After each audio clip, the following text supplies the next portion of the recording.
ये non political platform है, फिर भी हम जो इधर बातें करते हैं ना, उसमें हम धर्म की बात कर सकते हैं, भारत माँ की बात कर सकते हैं, हमारा गौरवशाली इतिहास है उसकी भी बात कर सकते हैं। और लास्ट टाइम जैसे हमने बोला था कि अभी तो कश्मीर फाइल सभी जगह उसकी चर्चा हो रही है, कोई भी चैनल ऑन करो वही आपको दिखाई देगा, फॉर अगेंस्ट। फिर भी मुझे लगता है कि हम इसके बारे में बहुत, कश्मीर के बारे में कम जानते हैं, ऐसे सब लोगों की धारणा है।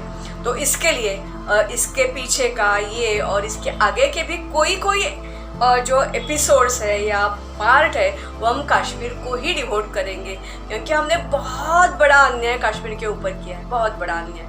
क्योंकि कश्मीर बहुत पुरातन ये भूमि है। ऐसे बोला जाता है कश्यप मुनि ने सृष्टि का निर्माता है वो सृष्टि के, और वो सृष्टि का निर्माता ने खुद कश्मीर की निर्मित की है। इतना ही नहीं, ये सारस्वतों की भूमि है। Pandit means it is not Brahmin Kshatriya like that, but pandit means जो कोई शारदा की सेवा करता है, माँ सरस्वती की सेवा करता है, ऐसे विद्वान लोगों की ये भूमि थी। इतना ही नहीं, जो कश्मीर निसर्ग तो आपको पता ही है, बहुत ही सुंदर है। इसके सिवा ये जो कश्मीर का जो सौंदर्य है ना, उसमें निवास होता था। किसका निवास होता था? देवों का निवास होता। ये अब भी जो हम कश्मीर पीर पंजाल बोलते तो मेरू पर्वत पहले इतिहास में हमको नाम मिलता है। और ये मेरू पर्वत, ये तभी की जो ज्योग्राफी पता थी लोगों को, उसके बीचों बीच आता था। और मेरू पर्वत के ऊपर हमारे ये कश्यप मुनि रहते थे। इतना ही नहीं, रामायण और महाभारत इनसे भी पुराना ये कश्मीर का इतिहास है। ऐसे समझा जाता है करीब करीब 5000 साल पुराना रामायण है, और वो राम जो है वो उनके वंश के 68 वंशज थे। उससे भी पहले कश्मीर था। इतना ही नहीं, महाभारत तो उसके बाद में है ना। और ऐसे बोला जाता है कि जो कोई ऋचा है, वो ऋचा इधर कश्मीर के भूमि में रची गई है। इसका मतलब इसके भी पहले कश्मीर इधर था। काश्यप ने बसाया ऐसा जो बोला जाता है, उसकी स्टोरी हो सकता है आप में से कोई बुजुर्ग हो या इतिहास का विद्यार्थी हो तो ये पता होगी। फिर भी हमारे स्कूलों में और कॉलेजेस में जैसे उधर एक मेनन दिखाई है ना कश्मीर फाइल्स में, वैसे ही टीचर्स होते हैं जो सिलेबस आते हैं उसमें से सिखाते हैं। ना बच्चों को पढ़ने के लिए टाइम होता है, ना पेरेंट को स्टोरी बोलने के लिए, ना टीचर लोगों को पढ़ने के लिए। इसके लिए हमको इसकी जानकारी बहुत कम मिलती है। तो ये कश्यप मुनि कौन थे? जो 7 ऋषि माने जाते हैं, कश्यप, वशिष्ठ, विश्वामित्र, जमदग्नि, भारद्वाज और गौतम, उसमें से ये कश्यप थे। ये रुद्र और वसु के पुत्र थे। और ब्रह्मदेव जब ये पृथ्वी पर आ गए तो प्रजापति जो था वो उनका लड़का था। जब भी उसने ब्रह्मदेव ने ऐसे ठहराया, निश्चय किया कि अभी पृथ्वी पर हम बस्ती बनाएंगे, मानव निर्माण करेंगे, तो प्रजापति उनका पुत्र था। और ये प्रजापति की 1000 से ज़्यादा पुत्रियाँ थी, और उसमें से जो लास्ट पुत्री थी वो सती, जो शिव के साथ उसने विवाह कर दिया। उनकी एक प्रजापति की पत्नी थी और उसका नाम था असिकर्णा, और ये असिकर्णा को 13 लड़कियां थी। ये 13 लड़कियां कश्यप मुनि के साथ उनका विवाह हो गया। और ये 13 जो है, जो जैसे हम बोलेंगे आदि माता हो सकती है, उनके यहाँ से किसी एक रानी के वंश, मतलब जो पुत्र हो गए वो देव थे, दूसरे के दानव थे, वृक्ष थे, वेली या सरपटनारे प्राणी, 4 खुरों के ऊपर चलने वाले प्राणी, राक्षस भी इसी से ही बन गए। मतलब सारी सृष्टि का निर्माण ये 13 जो था उसमें। इतना ही नहीं, 60,000 पृथ्वी तो बनाई, उसकी रक्षा करने के लिए कोई चाहिए ना, तो 60,000 वीर एक ही नारी के पास से कश्यप मुनि को प्राप्त हो गए। और ये कश्यप मुनि उधर दूर दूर से जो लोग, उनको सारे लोग इधर आके हो गए, सरस्वती की उपासना में वो जुड़ गए।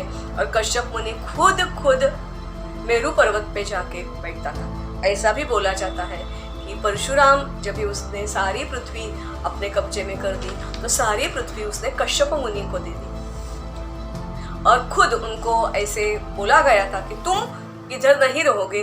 तो वो सूक्ष्म रूप से बाद में महेंद्र पर्वत पे जरूर आते थे, वो भी रात को आते थे और सारी पृथ्वी जो है किसको दान दी थी? कश्यप मुनि को दान दी थी। तो हम जो बोलते हैं कि कश्मीर इन्होंने बसाया, मतलब क्या किया, तो उसकी भी हम स्टोरी देखेंगे। रजत रंगिणी जो है उसमें ये स्टोरी नहीं है, महाभारत के बाद जो राजा हो गए उनकी स्टोरी उधर मिलती है और ये तो महाभारत के पहले की स्टोरी है। तो जो कश्यप मुनि थे उनके जो पुत्र पौत्र कोई वंशज वाले थे वो ही कश्मीर की गद्दी चलाते थे। कश्यप मुनि एक दफा जब ही तपस्या के लिए दूर गए थे तो दूर जाने के उधर हो गए तो भी शिव पार्वती मतलब शिव और सती हमेशा उधर एक बहुत बड़ा सरोवर था, वो सरोवर में जल क्रीड़ा करने के लिए आते थे। ये भूमि बहुत सुंदर थी तो हमेशा इधर आते थे, भेंट देने के लिए आते थे। इंद्रदेव भी आते थे और ये जो एक बहुत बड़ा सरोवर जैसे मानो कि एक समुद्र हो, वैसे इधर एक जमीन समुंदर था। समुंदर मतलब बहुत बड़ा तालाब था और वो सती को बहुत अच्छा लगता था। तो कश्यप मुनि ने उसको ये गिफ्ट दे दिया और उसको नाम दिया सती सरोवर। बहुत बड़ा था। वो सती सरोवर को विजिट देने के लिए जो मार्ग जहाँ से ये दोनों आते थे, शिव और पार्वती मतलब सती और शिव, वो गौरी मार्ग मतलब आजकल का गुलमर्ग हो गया। इंद्रदेव और उनकी पत्नी भी इधर आते थे और एक दिन ऐसा हो गया कि इंद्र अपने पत्नी के साथ जब घूम रहे थे तो एक राक्षस आ गया और वो राक्षस ने उसकी जो पत्नी थी इंद्र की वो छीनने की कोशिश की। जैसे वो छीनने लगा वैसे इंद्र उसके ऊपर टूट पड़ा और उसकी हत्या कर दी। उसका देह, मस्तक और शीर उधर ही गिर गया। तभी कश्यप मुनि ने अपना सारा जो जिम्मा था, ये जो सृष्टि है उसका रक्षण करने का, तो उनका एक पुत्र था नील नाम का, उसके ऊपर। तो जैसे आजकल हमारे सैनिक जाते हैं छोटी छोटी टुकड़ी लेके गश्त डालने के लिए, वैसे ये नील जा रहा था और उसने देखा कि एक रक्त उधर बहुत पड़ा है और एक राक्षस उधर मरा पड़ा हुआ है। तो इतना ही नहीं, उसको आवाज आ गया कि कोई बच्चा रो रहा है। तो ये जो राक्षस है उसका सर और उसका देह अलग अलग जगह गिर गया था और उसके पेट में से एक पुत्र निकला था, वो उधर रो रहा था। एकदम छोटा पुत्र था। नील ने उसको उठाया, अपने घर में लेकर आया, उसको पढ़ाया लिखाया बड़ा किया। फिर भी वो तो राक्षस का पुत्र था, उसकी वृत्ति वैसे रह गई। उसको ही जलोद्भव ऐसे हम बाद में बोला जाता है।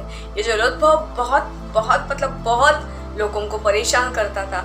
कश्मीर का पहला पलायन इसके काल में हो गया क्योंकि इसके लोग घबराने लगे और तभी ये कश्यप मुनि नहीं थे कश्मीर में, भागने लगे। नील उसको रोकने की बहुत कोशिश करता था। जब भी वो उसके ऊपर चला जाता था तो जलोधर पानी में कूद जाता था, वो मर नहीं सकता था। उसको वरदान मिला था कि जल में तुमको कोई मारेगा नहीं। तो इसका खत्मा कैसे करने का, तो कश्यप मुनि वापस आ गए।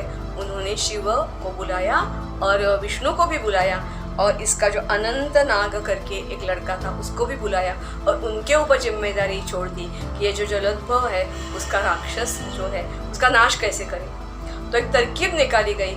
उस तरकीब से वो जो ये था सरोवर था वो ऊपर था ना, पर्वत के ऊपर था, तो उसका जो नॉर्थ वेस्ट का भाग है उधर उतार ज्यादा था। तो उधर शिव ने अपना त्रिशूल डाल दिया, उसके बड़े बड़े जो पत्थर थे वो हटा दिए और उधर से सारा पानी बह गया। सारा पानी जहाँ इकट्ठा हो गया कश्यप समुद्र, अभी उसको कास्पिकम सी बोला जाता है। और ऐसे वो अभी जो पानी उधर से निकल गया, जो उधर ऊपर आ गया, तो विष्णु ने उसका वध किया और उसके जो बाकी सारे गण थे वो गण पार्वती ने उधर के जो बड़े बड़े पत्थर पड़े हुए थे, थोड़ा है ना पूरा का पूरा पर्वत तोड़ा है, तो उसके जो बड़े बड़े पत्थर थे वो उसके राक्षस जो भाग रहे थे उनके ऊपर गिरा दिए और उनको भी मार दिया गया। और ये जो भूमि है कश्यप ने बनाई, इसलिए कश्यपमीर इसको बोला जाने लगा। बाद में ये जो कश्यपमीर है उधर लोग आए, बसने लगे, और इतना ही नहीं, अनंत नाग अभी जो है उसने बनाया, जहाँ से पानी बह रहा था वो वराहमूल, मतलब बारामूल का पहला नाम था वराहमूल। ऐसे ये सारे नाम आज भी इतने सालों के बाद भी मौजूद है। इसकी जो देवी थी, जैसे हमारे ग्राम देवता होती है, वो थी शारदा, सरस्वती माँ प्रत्यक्ष। तो इसके लिए इसको शारदा देश ऐसा भी बोला जाता है। बहुत बड़ा देश था, इसमें गांधार था, मतलब आज का ईरान, इराक, अफगान, पाकिस्तान, इधर नेपाल, और ये है ना तिब्बत, और आजकल का जो गिलगिट बल्टिस्तान और लेह लद्दाख, ये सारा भाग इसमें आता है। POK इसमें ही सारा जब आता है, ये जो देश बन गया, ये देश सारस्वत, मतलब पंडित जो बोले हैं, पंडित जात धर्म नहीं है। इधर पहले शिव की उपासना चलती थी और माँ सरस्वती की उपासना चलती थी। शारदा मंदिर आज भी है, टूटा फूटा है, POK में गया है।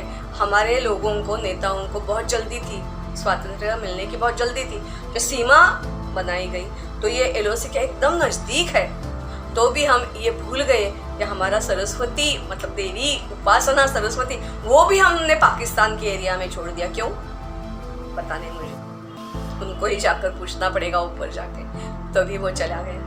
भग्न मंदिर है, उसकी आउटर वॉल उधर है, और उधर मूर्ति भी नहीं है, और पता नहीं वो पहला है या बाद में डोगरा राजा थे, उन्होंने भी उसका कुछ मरम्मत की थी, उनका भी होगा। उधर कुंड है, ऐसे बोला जाता है, ये कुंड में सारी नदियाँ सरस्वती का पदस्पर्श लेने के लिए उधर आती थी। उधर की जो नदी है उसका मधुमती, अभी जो नदी है वो किशन गंगा बोली जाती है, उसमें सुवर्ण के कण मिलते थे, बहुत मधुर पानी उसका होता था।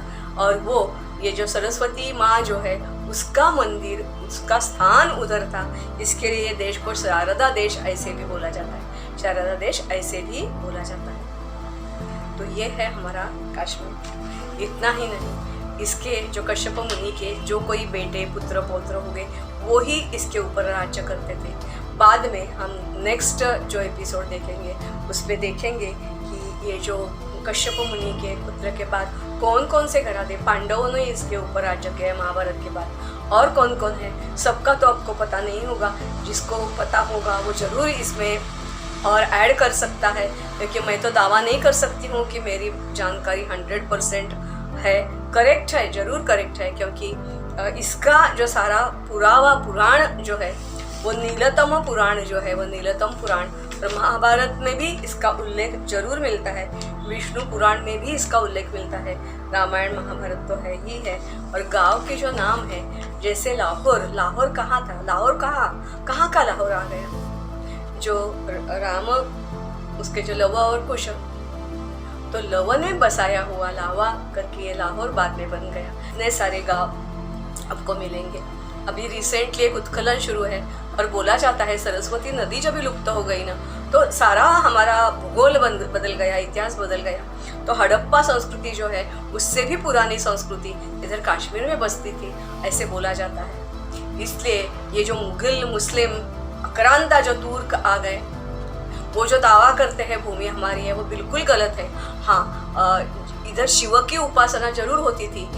चंद्रगुप्त मौर्य, उसका जो पोता अशोक, उसने, सबको पता है कि बुद्ध धर्म उसने चेंज कर दिया, तो इधर बुद्ध लोग भी रहते हैं। और शारदा विद्यापीठ था, बहुत बड़ा विद्यापीठ, जिसमें दूर दूर से लोग पढ़ने के लिए आते थे।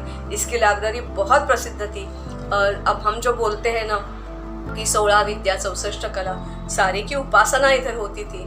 5000 स्नातक नहीं तो 5000 इधर शास्त्री पंडित पढ़ाते थे, और दूर दूर से लोग आते थे। इसकी लाइब्रेरी सबसे बड़ी थी, और लाइब्रेरी की विशेषता ऐसी थी, इधर से कोई बुक ऊपर बाहर नहीं लेकर जा सकता था। हाँ, उधर बैठे कॉपी करे और लेकर जाए। इसलिए यह विद्यापीठ खत्म हो गया, तो भी हमारे कोई ग्रंथ बचे, क्योंकि जो इधर विद्यार्थी आते थे, जापान से आते थे, चीन से आते थे, तिब्बत से आते थे, उन्होंने कॉपी करके, या साउथ से आते थे, उन्होंने वो कॉपी करके ग्रंथ अपने यहाँ लेकर वो गए हैं। तो ऐसी ये कश्मीर की भूमि कश्यप मुनि ने जो बनाई है, ऐसी वाली जहाँ बुद्ध हिंदू दोनों संस्कृतियाँ बहुत शान से रहती थी 13वें शतक तक। उसके बाद कश्मीर का क्या हो गया वो हम बाद में देखेंगे, नेक्स्ट एपिसोड में देखेंगे। फिर भी जब भी हमको जानकारी ही नहीं होती है, हमारा अज्ञान, सब बोलते हैं ना, सब क्लेश का मूल होता है अज्ञान, तो क्लेश का मूल हमारा अज्ञान। ऐसा नहीं हो, थोड़ा बहुत तो हमको, क्योंकि पढ़ने के लिए आजकल टाइम नहीं है, इसके लिए ये सुनो, काम करते करते भी आप सुन सकते हो, प्रवास में भी सुन सकते हो, सोते समय भी सुन सकते हो, क्योंकि ये जानना जरूरी है कि हमारा देश था क्या और हमको वहाँ लेकर फिर से जाना है, मतलब क्या। नमस्कार और धन्यवाद।